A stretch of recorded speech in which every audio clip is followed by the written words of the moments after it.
Hi guys, how are we doing? I hope you're all okay and keeping well. Now, listen, I'm going to give you a quick recipe today. It's called focaccia. Now, focaccia is a type of Italian bread. It's very light and very airy. It's lovely. Can be seasoned with lots of different things.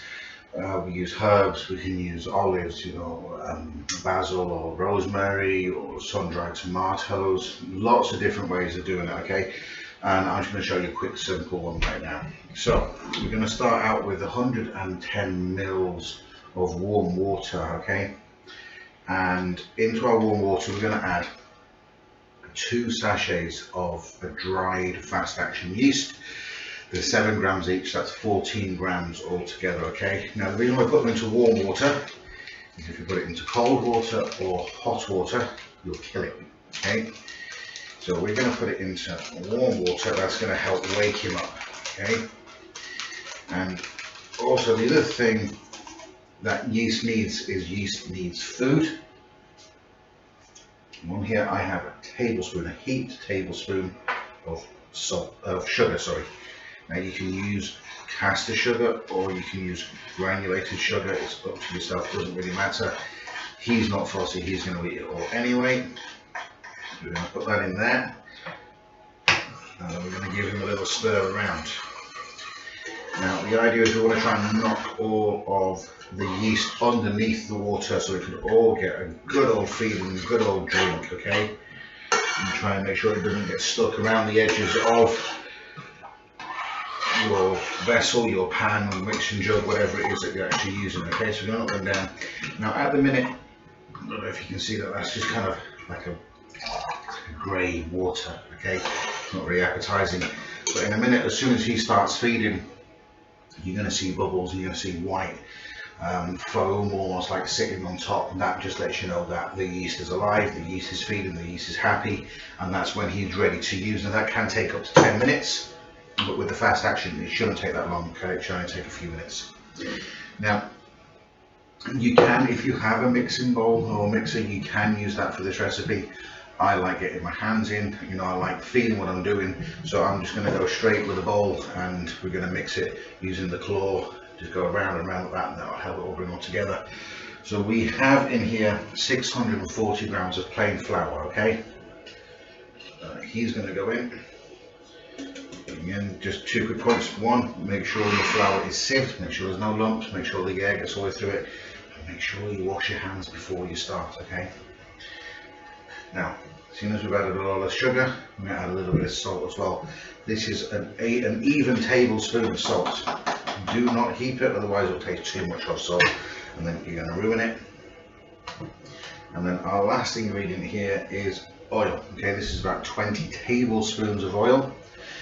Now, half of this is going to go into your mix, and the other half is actually for oiling up your bread when it goes into the oven, oiling up the tray that it's going to go into, because focaccia is renowned for being quite oily but crispy on the outside, and you need quite a bit of oil to do that with. Now for this you can use olive oil if you want, I'm not going to say no, but I just like to use vegetable oil. Vegetable is quite simple, okay? So we're going to put half of this in with our flour.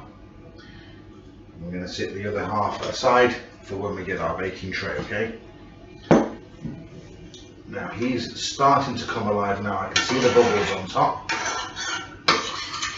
So what we're going to do is we're now going to mix him in. Make sure that we don't lose any of that yeast. So the yeast is very important in focaccia because we have to leave this for 1 hour to rise. It's to prove, okay? Which means that the yeast will pull all the oxygen in, and it'll start like this, and it'll start to grow a little bit bigger. Okay, that's the idea of focaccia. It's really light and airy on the inside. So just make sure you don't leave any of that yeast at all. Now we're just going to mix this. Now to remind you, this is quite a wet mixture, okay? It will stick to your hands. Don't worry, as long as your hands and your nails are clean, you should be fine. Okay, you see, look, I'm mixing it. It's starting to go clumpy already. When you're mixing, the idea is not to mix dough, it's to actually mix the flour into the dough, okay? Keep putting whatever's dry into your dough, and then that way it'll all mix all the way through, and it should be lovely. Now I'm just going to pull off some of this because I actually made one mistake. I should have had my flour out with me so I can flour my surface for kneading the dough. And I didn't. So bear with me. No.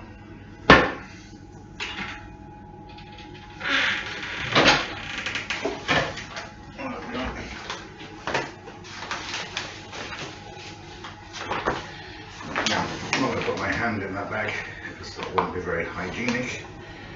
So there we go, we have some flour. I will be needing more flour as well, lots of it. But it's just a little bit at a time. Don't add too much you can't take away. You can always add 2, okay? So there we go. Now just lightly for the minute, okay? Using your fingertips, you're just going to roll it over, okay? So keep making sure it gets covered in the flour and then roll it and then just gently prodding down. Okay, try not to lose any of the bits at the side. Now he's starting to come into a ball, you can start moving him around a bit easier. Okay, so he's not as sticky as he was. Help you get that excess off. Okay. There we go. Now he's starting to come into an absolute dough. Okay, you see the difference. He's holding, it's not falling apart. A little bit more flour on this board. Okay, over to the side. Now all the ingredients that I'm using today were all bought from Aldi. They're all fairly cheap and they're easily sourced still for the minute, okay?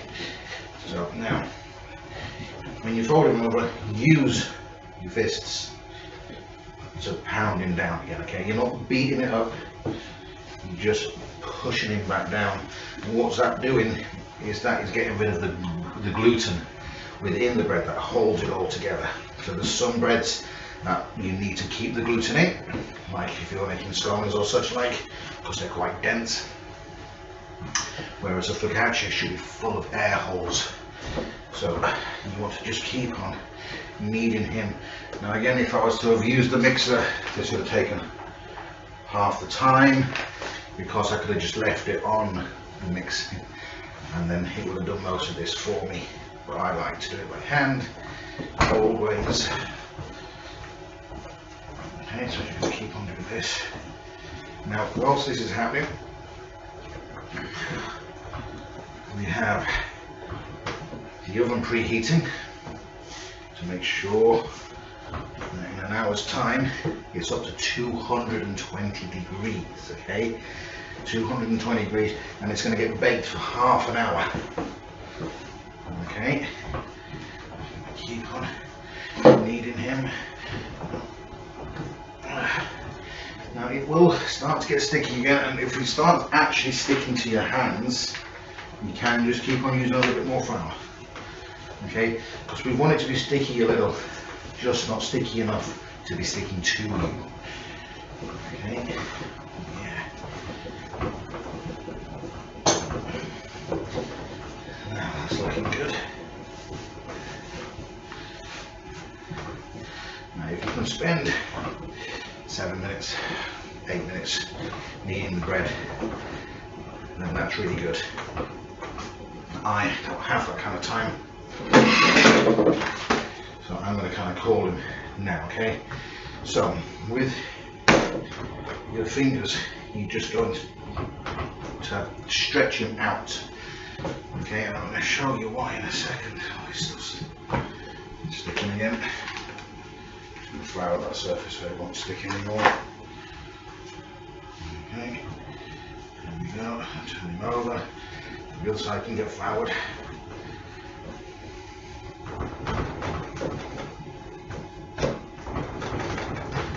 Okay, now he's coming into roughly the shape that I want. Nice big rectangle. And then this is the tray that I'm going to use. Okay, I have baking parchment on it, greaseproof paper. Okay, that will stop it from sticking. Okay, so as you can guess, we had a little lapse. So I have put half of the oil into the tray.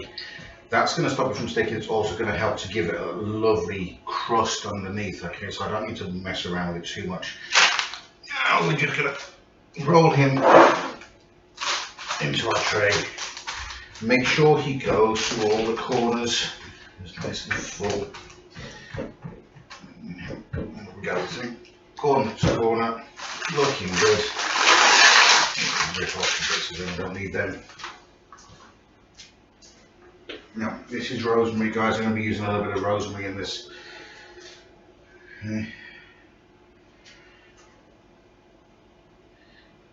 I'm just going to sprinkle it on top.